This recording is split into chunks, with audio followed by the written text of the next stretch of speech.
So the first thing Jesus says to his disciples is, follow me, and I'll make you fishers of men.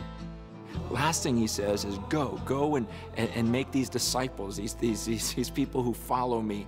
And in between those two statements, he spent a lifetime of showing them what it means to follow God, showing them what it means to make disciples or to fish for men.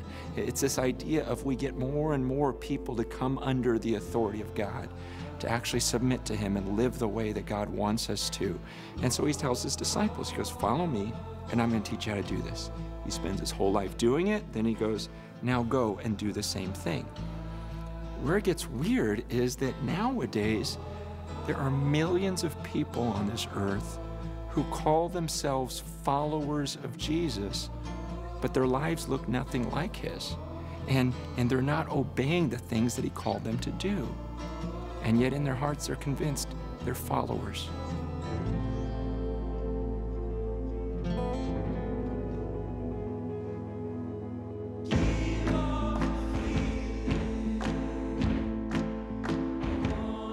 When we were kids, this was a lot easier. Remember when we were kids and we played that game, Follow the Leader? It's pretty easy, right? The leader pats his head, you pat your head, the leader pats his knee, you pat your knee, the leader flaps his wings. You just kind of follow and do whatever he does.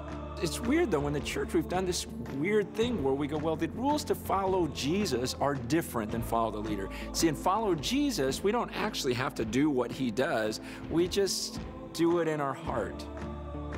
It doesn't really make any sense. I mean, imagine a kid on a lounge chair playing follow the leader and going, yeah, I'm flapping my wings in my heart. You know, it just doesn't. Why does that work in church and not anywhere else? Look, when my daughter comes to me and I say, hey, go clean your room, she knows better. She's not gonna come back a couple hours later and say, hey, Dad, I memorized what you said to me. You said, go clean your room. You know, what am I gonna say? Oh, good job, that's what I wanted. No, and she's not gonna come to me and say, Dad, I can say, go clean your room in Greek. Listen, that's not gonna fly. And what if she says, you know what? My friends and I, we're gonna gather together and every week we're gonna have a study and we're gonna figure out what it would look like if I cleaned my room. No, none of that's gonna fly. Just go and clean it. She knows that. So why do we think that this type of thinking or this type of talk is gonna work with Jesus? I mean, Jesus was as black and white as you get. He would look at people and he'd say, why do you call me Lord when you don't do what I say? He says that in Luke 6:46.